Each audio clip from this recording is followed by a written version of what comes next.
Кыргызстандын ажайып кооз жерлеринин бири Жетөгүз капчыгайы.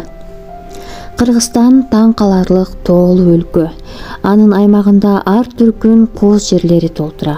Алардын бири байыркы уламыштарда баяндалган Жетөгүз капчыгайы. Капчыгай деңиз деңгээлинен 3800 метр бийиктикте жайгашып, Каракол шаарынын батышка карай 28 чакырым алыстыкта орун алган. Ысык көлдүн түштүк жээгинде жайгашкан эң кооз тоо капчыгайы.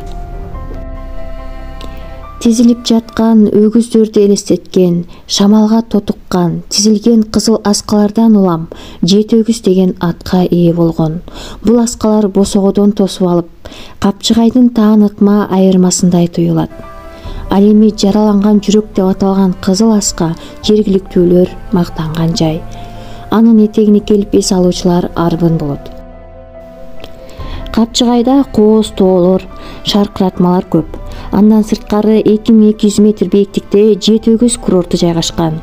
Ал өзүнүн дарылык касиети күчтүү геотермалдык булактары менен атагы чыккан. Жетөгүз туурасында ар кандай уламыштар айтылган. Илгери бир жесир аял болгон экен. Анын Асан Үсөн деген уулдары бар экен.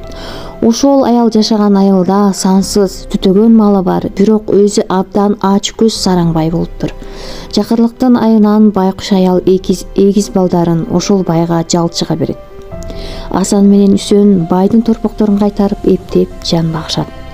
Бир күнү алар торпокторду кайтарып жүрүшсө, күн бузулуп туман түшөт.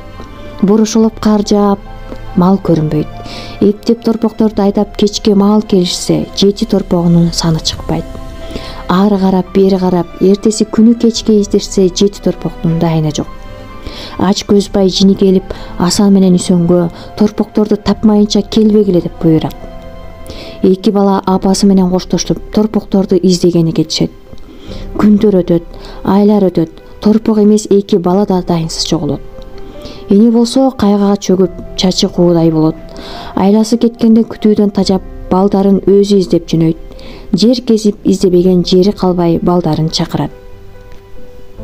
Бир күнү дагы тоо ташты аралап келе жатса, алдынан тоодой болгон 7 өгүз чыгат. Эне баягы жоголгон 7 торпок экенин таанып, мөгдөп ыйлайт. Торпоктор ээн талада жүрүп, семирип, жапайы болуп кетишкен экен. Ошондо эне: "Каргыш тийген өгүздөр, силер үчүн 2 уулумдан айрылдым. Жетөөң тең ташка айлангыла" деп кыргайт. Ошол замат өгүздөр 7 кызыл тоодой болгон ташка айланыптыр деген уламыш айтылып калган.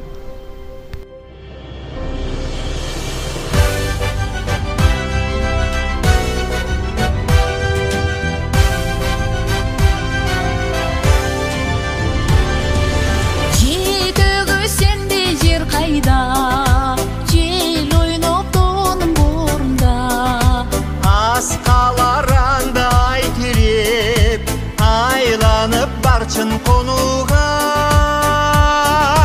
көгөргөн шибер көк жайык көйкөлүп жатат ордунда. Бабалардан калган жер, бакыт оттой жанган жер. Каран үзүп кетсек да кайрылабыз биз кайра. Жетөгүз сенде жер кайда, Жетөгүз